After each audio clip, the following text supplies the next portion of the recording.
Hello, good morning aspirant. Welcome to all of you on crack now. Crack now पे मैं जय सिंह आप सभी का स्वागत करता हूं। हम BPSC mains daily answer writing की प्रोग्राम सीरीज में डेली एक क्वेश्चन लेके आते हैं आपके लिए। और खास करके मैं जो है आपको साइंस एंड टेक के क्वेश्चंस को डील करता हूं बीपीएससी मेंस एग्जाम के लिए। तो बीते क्लासेस में हम डेली बेसिस पे एक क्वेश्चन ले रहे हैं, उस क्वेश्चन को डिस्कस कर रहे हैं आपके साथ कि क्या आप किस तरीके से उसको लिख सकते हैं।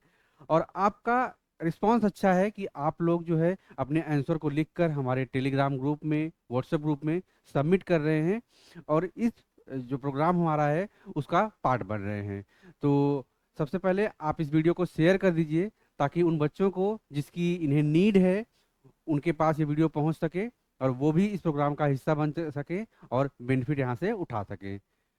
बच्चों, बेसिकली हम जो पर्सनली मैं डील कर रहा हूँ साइंस एंड टेक के क्वेश्चन, अलग अलग सब्जेक्ट के जो प्रीवियस ईयर के क्वेश्चन आप पे पूछे गए हैं बीपीएससी मेंस में, और जो बर्निंग टॉपिक है, करंट बर्निंग टॉपिक है, और जो ऐसी संभावना है कि इस प्रकार के क्वेश्चन बन सकते हैं, उस पर आपकी प्रैक्टिस जरूरी है। तो अलग अलग टीचर, अलग अलग सब्जेक्ट के टीचर आपको अपने सब्जेक्ट को डील करेंगे, उसका प्रॉपर स्ट्रक्चरिंग बताएंगे। और इसी में एक विशेष क्लास आपकी जो एसे की है उसको मयंक सर द्वारा लिया जाएगा। वो आपको स्ट्रेटजी बताएंगे क्या क्या पॉइंट आप अपने ऐसे में कंक्लूड कर सकते हो, क्या एक आदर्श आपके निबंध होने चाहिए। ये सारी चीज़ें आपको मयंक सर द्वारा बताया जाएगा। दूसरी जो चीज़ें हैं, अगर हम बात करें तो आज का क्वेश्चन देखते हैं और क्वेश्चन की नेचर को देखते हुए हम देखेंगे कि किस प्रकार से उसको अटेम्प्ट करना है, क्या उसकी रिक्वायरमेंट है और किस तरीके से हम उसको डील करेंगे। तो आइए देखते हैं कि हमारा क्वेश्चन क्या है।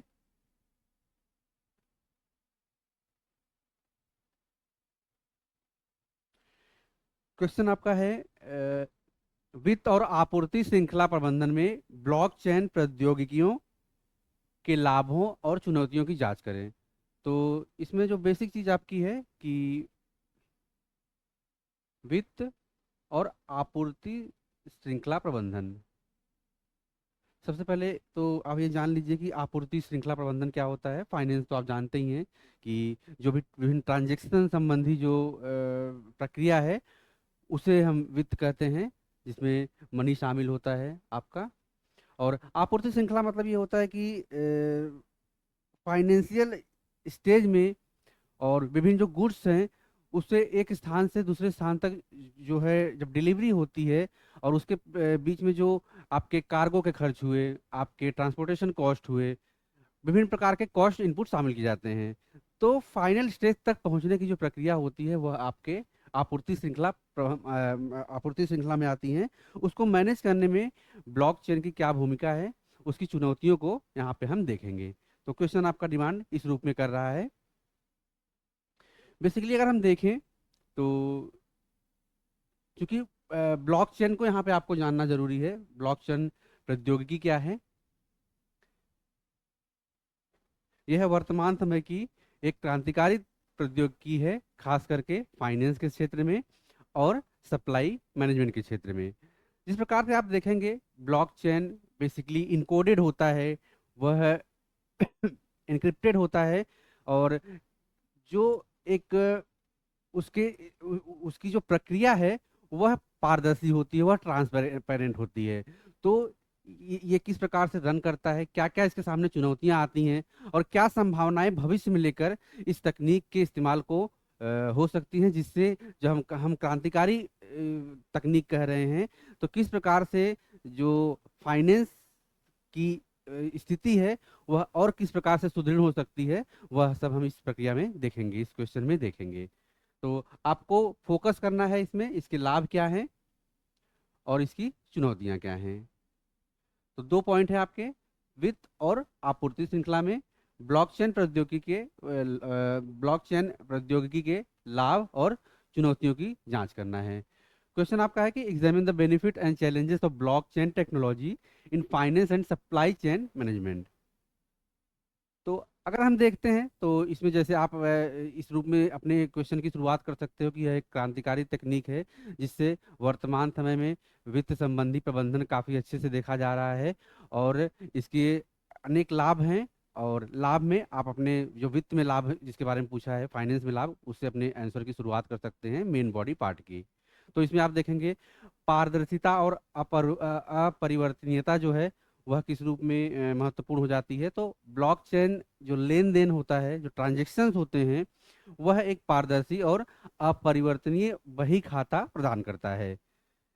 यह धोखाधड़ी और जोखिम को कम करता है। जिस प्रकार से आप देखेंगे कि बैंकिंग संबंधी जो विभिन्न फ्रॉड होते हैं आपके मोबाइल फोन के थ्रू, ट्रांजैक्शन के थ्रू, और चूंकि हमारी जो अधिकतर पॉपुलेशन है वह लिटरेट है खाली, और लिटरेट इन संदर्भ की वह खाली बैंकिंग जो बिहेवियर है उसको बहुत कम समझती है, या फिर उससे समावेशिता उस रूप में नहीं है। सरकार इसके लिए प्रयास कर रही है कि लोग समावेशी हो पाएं, बैंकिंग बिहेवियर को इम्प्रूव कर पाएं। तो इसमें जो धोखाधड़ी होते हैं उसके संदर्भ में यह उस धोखाधड़ी को कम करता है। इसके अलावा जो विभिन्न जो स्टेक होल्डर होते हैं, विभिन्न जो पार्टियां होती हैं इससे जो लेन देन के संदर्भ में, उसके मध्य में विश्वसनीयता बढ़ाता है। तो यह एक पहला लाभ हो गया जिसमें पारदर्शी प्रक्रिया होती है, और अपरिवर्तनीयता होती है जिसमें ऑडिटिंग प्रक्रियाओं को सुव्यवस्थित करती है और नियामक अनुपालन में सुधार करती है। जो रेगुलेशन कोड एंड कंडक्ट होते हैं, जो रेगुलेशन बॉडीज होती हैं इसमें, उसमें यह काफी मुखर रूप से अपना प्रभाव दिखाती है। तो यह एक लाभ है इसमें। दूसरा यह है कि यह सेंट्रलाइज नहीं होती। सेंट्रलाइज इन द सेंस कि किसी एक केंद्र पर यह उपस्थित नहीं होती, यह विकेंद्रीकृत होती है। जितने इसके मेंबर बनते जाते हैं, जितने इसके स्टेक होल्डर हो जाते हैं, सब इस प्रक्रिया में जो भी विभिन्न ट्रांजेक्शन हो रही है उसे देख पाते हैं। तो यह एक विकेंद्रीकरण जो है नेटवर्क है, जो क्लियरिंग हाउस और जो विभिन्न जो मध्यस्थ होते हैं, मीडिएटर्स होते हैं, उनकी भूमिका को नगण्य कर देता है। और डायरेक्ट बैंक से या फिर जो आपके ट्रांजेक्शन होते हैं वह ब्लॉकचेन तकनीक से निर्धारित होते हैं। तो इस रूप में विकेंद्रीकरण, यह ब्लॉकचेन विकेंद्रीकृत नेटवर्क पर काम करता है, और बैंकों या क्लियरिंग हाउस जैसे मध्यस्थों की आवश्यकता जो होती है यहाँ पे समाप्त हो जाती है। इससे लेन देन तेज और सस्ता हो जाता है। और खासकर जो सीमा पार भुगतान से और जो रेमिटांस आते हैं उसके संदर्भ में इसकी भूमिका काफी महत्वपूर्ण हो जाती है। सिक्योरिटी के पर्पज से देखें तो ब्लॉकचेन में उपयोग किए जाने वाले जो क्रिप्टोग्राफिक एल्गोरिदम होते हैं, जो क्रिप्टोग्राफिक एल्गोरिदम जो इनकोडेड होते हैं, इनक्रिप्टेड होते हैं, वह काफ़ी सुरक्षा प्रदान करते हैं। जिसमें लेन देन और जो डेटा होती है वह एक निश्चित जगह पे संग्रहित होती है, और वह अखंडित होती है, उसे कोई भी भेद नहीं सकता। इस रूप में यह महत्वपूर्ण हो जाती है। वर्तमान समय में हम देखें तो विभिन्न जो फ्रॉड आते हैं बैंकिंग संबंधी, फाइनेंस संबंधी, उसे यह कम करने में काफ़ी हद तक मजबूती से उभरा है। तो सुरक्षा के पर्पज से भी इसकी भूमिका काफ़ी महत्वपूर्ण हो जाती है। इसके अलावा हम देखें तो लागत दक्षता, इसका जो इनपुट, इसका जो चूंकि ये मीडिएटर को हटाकर, जो बिचौलिए होते हैं उनको हटाकर प्रक्रियाओं को ऑटोमेटिव रूप में संदर्भित करता है, ऑटोमेटिव रूप में यह संचालित करता है। तो इस रूप में जो भुगतान और जो क्लियरेंस होते हैं वह काफ़ी आसान होता है। जैसे हमने पहले भी चर्चा की, जो ट्रांजेक्शन होते हैं, जो भुगतान होते हैं, और जो समाशोधन उसके होते हैं वह काफ़ी आसान हो जाता है। अंत में अगर हम देखें इसके लाभों में, जो पांचवा पॉइंट है आपका वित्तीय समावेशन। वित्तीय समावेशन का तात्पर्य यह होता है कि वित्तीय संबंधी जो प्रक्रियाएं हैं उसमें अधिक से अधिक लोगों की सहभागिता। तो ब्लॉकचेन तकनीक में बैंकिंग सेवाओं से वंचित तथा जो कम यूज करने वाले बैंकिंग आबादी है उसमें यह वित्तीय सेवाएं प्रदान करने की क्षमता देखी जाती हैं। जो विकेंद्रीकृत वित्त प्लेटफॉर्मों के माध्यम से बैंकिंग, ऋण और निवेश के अवसरों तक पहुंच को सक्षम बनाती हैं। तो इस रूप में ब्लॉकचेन टेक्नोलॉजी के लाभ हैं, जिसमें हमने देखा पारदर्शिता और अपरिवर्तनीयता। विकेंद्रीकरण इसका है क्योंकि यह एक सेंट्रलाइज नहीं है, यह विभिन्न नेटवर्कों का समूह है, और अलग अलग जितने इसके स्टेक होल्डर बढ़ते जाते हैं तो उसमें इनकी भूमिका बढ़ती जाती है। यह तकनीक और पारदर्शी होती जाती है। इसी रूप में इसकी सिक्योरिटी के बारे में हमने देखा कि चूंकि यह अभेद्य है, जो जो बैंकिंग संबंधी फ्रॉड होते हैं उसे कम करने में इसकी भूमिका काफ़ी महत्वपूर्ण हो जाती है। सुरक्षा के संदर्भ में देखा, लागत दक्षता हमने देखी, और वित्तीय समावेशन देखा कि भविष्य में, और इसमें एक क्षमता ये है कि अधिक से अधिक लोगों तक जो बैंकिंग बिहेवियर है उसको प्रसारित किया जा सके। तो यह इसके वित्त के लाभ हैं ब्लॉकचेन तकनीक में। आप इस वीडियो को शेयर कर दीजिए अपने फ्रेंड सर्कल में, अपने दोस्तों में, ताकि इस इनिशिएटिव का हमारे पार्ट वो लोग बन सके जिन्हें इसकी नीड है। आप अपने आंसर हमारे डिस्क्रिप्शन में लिंक दिया गया है, जिसमें टेलीग्राम चैनल है, हमारे व्हाट्सएप चैनल है, उसमें भेज सकते हैं। विद इन 72 आवर्स आपको आपका रिव्यू मिल दिया जाएगा। दूसरी चीज़ ये है कि बहुत सारे बच्चे बोलते हैं मैसेज में कि सर आप वीडियो लंबा हो जाता है, आप खाली पॉइंट डिस्कस कर दिया कीजिए। इसलिए मैं पॉइंट डिस्कस कर रहा हूँ, और जहाँ पर कोई कंसेप्ट आएगा समझाने के लिए वहाँ पे मैं आपको चीज़ों को डिटेल में समझाऊंगा। बाकी आप अपनी प्रैक्टिस को इम्प्रूव कीजिए डे बाय डे। आप आंसर को लिखिए, क्वेश्चन हम प्रोवाइड करते हैं, और इससे आपको बेनिफिट ये होगा कि आपकी प्रैक्टिस जितनी ज़्यादा होगी, आपका जो लिखने का तरीका है, लिखने की स्ट्रेटजी है, जो शब्दों के बीच में कनेक्टिविटी है, वह महत्वपूर्ण हो पाएगी। तो हमने इसके लाभ को देखा, ब्लॉकचेन ब्लॉकचेन तकनीक के लाभ।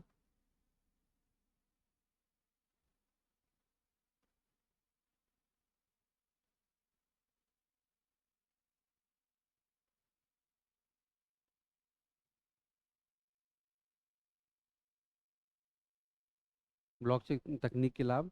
अब इसमें वित्त में चुनौतियां क्या क्या आती हैं, इसके संदर्भ में हम एक ओवरव्यू देख लेते हैं। इसमें अगर हम देखें तो एक मेन चीज इसमें जो होती है, स्केलेबिलिटी जो होती है।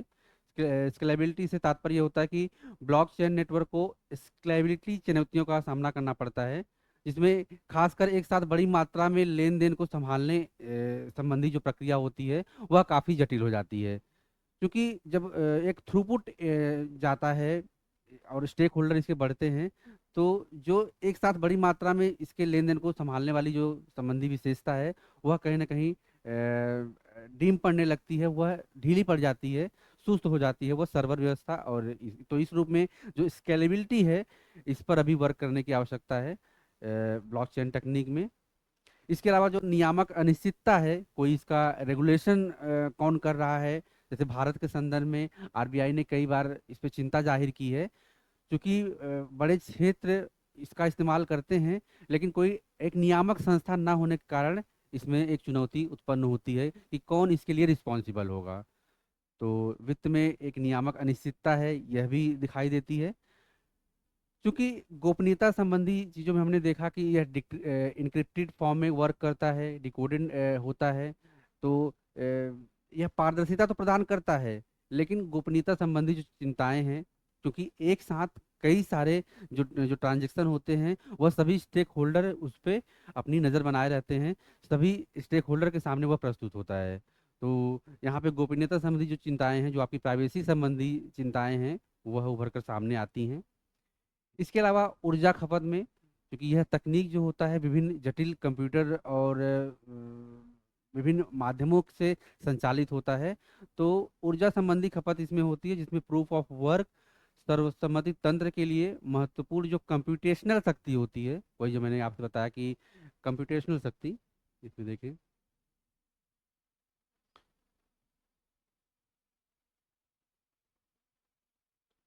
चुनौतियाँ, तो एक है जिसे कहते हैं कंप्यूटेशनल पावर।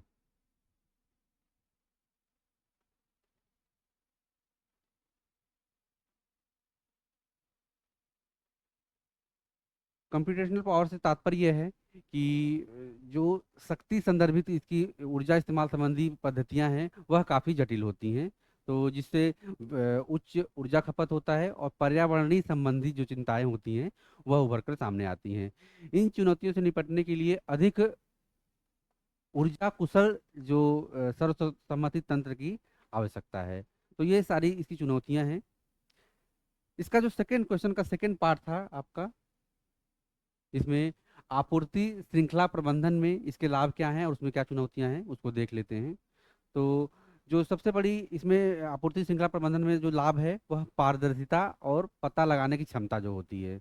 आप देखेंगे कि ब्लॉकचेन पूरी परिवर्तन श्रृंखला में लेन देन का एक पारदर्शी और अपरिवर्तनीय रिकॉर्ड रखता है। तो इसमें जो हितधारक होते हैं, जो स्टेक होल्डर होते हैं, उनके उत्पादों की उत्पत्ति उत्पत्ति ओरिजिन ऑफ प्लेस कहाँ पे है प्रोडक्ट का, और उसकी स्थिति का पता लगाने के लिए जो एक रिकॉर्ड मेंटेन करना होता है, वो डिटेल इसमें प्रोवाइड की जाती है। इससे आपूर्ति श्रृंखला प्रतिभागियों के बीच जो दृश्यता, जवाबदेही और विश्वास है वह बढ़ता है। क्योंकि विभिन्न जो स्टेक होल्डर होते हैं वह उनके जो प्रोडक्ट होते हैं उसकी उत्पत्ति ओरिजिन कहाँ पे है और उनका जो डिस्ट्रीब्यूशन होता है किस किस फॉर्म में हो रहा है, यह एक रूप में यह समाहित होता है। तो इससे जो विश्वसनीयता है, इसके बीच में जो जवाबदेही है वह बढ़ती है। हमने दक्षता और इसका ऑटोमेशन फॉर्म देखा कि यह ऑटोमेटिव फॉर्म में डिस्ट्रीब्यूशन करता है, ऑटोमेटिव फॉर्म में इसका संचालन करता है।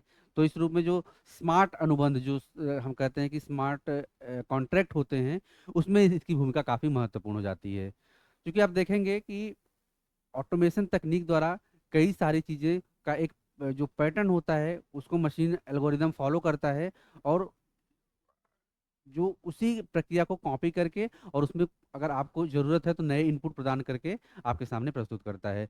तो यह आपके दक्षता और स्वचालन में काफ़ी महत्वपूर्ण भूमिका निभाता है, जिससे ह्यूमन जो एफिशिएंसी है वह इसमें कम होती है। ह्यूमन एफिशिएंसी का इस्तेमाल कम होता है, ह्यूमन वर्कफोर्स जो है वह कम होता है, काम आपका मशीन करती है। तो इसमें दक्षता और स्वचालन की भूमिका काफ़ी महत्वपूर्ण है। इसी प्रकार जो फेक आपकी करेंसी होती है या फिर जो फ्रॉड संबंधी जो समस्याएं होती हैं, उससे यह निजात दिलाने में काफ़ी कारगर होता है। जिसमें अगर हम देखें तो ब्लॉकचेन तकनीक का उपयोग उत्पादों को प्रमाणित करने और प्रत्येक आइटम के लिए अद्वितीय डिजिटल पहचान या पहचान प्रमाण पत्र जो जालसाजी होती है उसको रोकने में यह काफ़ी महत्वपूर्ण भूमिका निभाता है। तो जो एक फेक करेंसी या फेक काउंटरिंग है उसको रोकने में ब्लॉकचेन तकनीक आपूर्ति श्रृंखला प्रबंधन में महत्वपूर्ण भूमिका निभाता है। और इसी रूप में आपूर्ति श्रृंखला जो वित्त होती है, जो इसका फाइनेंस होता है, उसमें पारदर्शी, और अगर आपको चाहिए तो वह इस रूप में आपके सामने डिटेल से सारे डाटा को प्रस्तुत करता है। तो इस रूप में आपूर्ति श्रृंखला श्रृंखला प्रबंधन में इसके लाभ होते हैं, जिसमें हमने देखा पारदर्शी और पता लगाने की जो क्षमता होती है वह काफ़ी सुदृढ़ होती है। दक्षता और जो ऑटोमेशन है उसकी प्रक्रिया काफ़ी महत्वपूर्ण है। फेक काउंटरिंग जो होता है, फेक करेंसी का काउंटरिंग जो होता है, फेक लेन देन जो होते हैं, उसमें यह नियंत्रण रखता है। और इसके अलावा यह आपूर्ति जो वित्त श्रृंखला है उसको मजबूती प्रदान करता है। तो यह आपके आपूर्ति श्रृंखला प्रबंधन में जो लाभ हैं उसके संदर्भ में हमने चर्चा की। अब इसमें चुनौतियां क्या क्या निकल कर आती हैं, आपूर्ति श्रृंखला प्रबंधन में चुनौतियां क्या हैं। तो इंटर ऑपरेबिलिटी, क्योंकि विभिन्न स्टेक होल्डर के मध्य में यह संचालित होता है, तो इंटर ऑपरेबिलिटी जो दो सिस्टम के मध्य में, चार सिस्टम के मध्य में, क्योंकि इसके जितने ज़्यादा स्टेक होल्डर होंगे डिस्ट्रीब्यूशन उसी रूप में यह बढ़ता है। तो इसमें विभिन्न ब्लॉकचेन प्लेटफॉर्म और जो विभिन्न जो इंटर ऑपरेबिलिटी हासिल करना एक महत्वपूर्ण चुनौती है, क्योंकि ब्लॉकचेन प्रौद्योगिकी के महत्वपूर्ण लाभों को साकार करने के लिए अलग अलग प्रणालियों के बीच एक निर्बाध एकीकरण और डेटा रेगुलेशन की आवश्यकता है। तो इस संदर्भ में जो चुनौतियां हैं उसमें उसके लिए अगर डेटा रेगुलेशन इजीली प्राप्त हो जाता है तो यह समस्याएं हट सकती हैं। लेकिन मुख्यतः समस्या इसमें इंटर ऑपरेबिलिटी की आती है। इसके अलावा डेटा मानकीकरण में आप जाएंगे तो देखेंगे कि मानकीकृत डेटा प्रारूपों और प्रोटोकॉल की कमी, आपूर्ति श्रृंखलाओं के भीतर डेटा साझाकरण और संचालनीयता, जो हमने इंटर ऑपरेबिलिटी कहा है, अंतर संचालनीयता में चुनौतियां पैदा करता है। और इसके अलावा प्रभावी ब्लॉकचेन कार्यान्वयन के लिए डेटा प्रतिनिधित्व और विनिमय के लिए सामान्य मानक स्थापित करना इसका महत्वपूर्ण कार्य है। तो डेटा मानकीकरण संबंधी जो चुनौतियां होती हैं, डेटा मानकीकरण संबंधी ये होता है कि जो विभिन्न डेटा का जो रिकॉर्ड होता है उस रिकॉर्ड संबंधी जो एक आप कह सकते हैं कि जो उसका स्टोरेज होता है, उस स्टोरेज संबंधी जो ऑथेंटिसिटी होती है उसके संदर्भ में कुछ चिंताएं उभर कर सामने आती हैं जो डेटा मानकीकरण से संबंधित होती हैं। इसी रूप में आपका नेक्स्ट पॉइंट हो सकता है चुनौतियों में कि आपूर्ति श्रृंखला प्रबंधन में ब्लॉकचेन को अपनाने में आपूर्तिकर्ताओं, निर्माताओं और जो डिस्ट्रीब्यूटर होते हैं उनके बीच जो विभिन्न हितधारक होते हैं उनके सहयोग की आवश्यकता होती है। तो एक चुनौती ये निकल कर आती है कि इस मैनेजमेंट में, इस प्रबंधन में अगर इनके बीच किसी प्रकार का कन्फ्लिक्ट होता है तो जो चैन होता है वह ब्रेक हो जाता है। तो इसके संदर्भ में ये भी देखने को मिलता है। और सुरक्षा और गोपनीयता पे जो एक पॉइंट रह जाता है हर एक, उसमें आप उस पर लिख सकते हैं, मेंशन कर सकते हैं कि गोपनीयता और सुरक्षा इस रूप में महत्वपूर्ण होती है कि पारदर्शिता और ऑडिबिलिटी जो है आपकी, ऑडिटेबिलिटी, उसको सुनिश्चित करते हुए संवेदनशील जानकारी और सुरक्षा की करना ब्लॉकचेन कार्यान्वयन श्रृंखला में एक प्रमुख चुनौती होती है। तो यह जिस फॉर्म में जो आपका डाटा स्टोरेज है, जो प्रक्रिया फाइनेंस की या फिर इस प्रबंधन की दी जा रही है, वह उसी रूप में प्रस्तुत हो, यह महत्वपूर्ण हो जाता है। तो सुरक्षा और गोपनीयता इस रूप में चूंकि एक पक्ष तो ये कहता है कि यह तकनीक जो होती है सुरक्षा और गोपनीयता के एक उन्नत शिखर पर है, लेकिन जो समस्याएं देख निकल कर सामने आती हैं कि सभी लोग इसे एक्सेस नहीं कर सकते। एक्सेस इन द सेंस कि जिसका तकनीकी नॉलेज एक बेहतर होगा वही इसकी तकनीक के इसी ब्लॉकचेन तकनीक का इस्तेमाल कर सकता है वित्त संबंधी और जो अदर इसके वर्किंग फोर्स हैं। तो इस रूप में इसमें चुनौतियां कुछ आती हैं, इस पे हमने बात किया अपने वित्त और आपूर्ति श्रृंखला में इसके लाभ और इसके चुनौतियों पर। तो ये हमारे कुछ की पॉइंट हैं। आप जब इस आंसर को लिखेंगे तो आप एक से दो बार इस वीडियो को देखिए, तो आपको कुछ जो की पॉइंट है उसके आधार पर एक रेफरेंस मिलेगा। बाकी हमारे टेलीग्राम चैनल से, हमारे व्हाट्सएप चैनल से जुड़ जाइए, डिस्क्रिप्शन में लिंक है। आपको सारी चीज़ें वहाँ पर डिटेल में दी जाती हैं जब आप अपने आंसर को प्रस्तुत करते हो। तो रिव्यू में आपको किस प्रकार से और सुधार करना है, आपके मॉडल आंसर वहाँ प्रस्तुत किए जाते हैं, जिसे देख कर आप अपने आंसर राइटिंग की प्रैक्टिस में सुधार कर सकते हो। तो आज का हमारा जो क्वेश्चन था उसको हमने देखा। मिलते हैं नेक्स्ट क्लास में नए क्वेश्चन के साथ, नई स्ट्रेटजी के साथ। तब तक आप इस वीडियो को शेयर कीजिए, इस चैनल को सब्सक्राइब कीजिए। तो थैंक यू सो मच।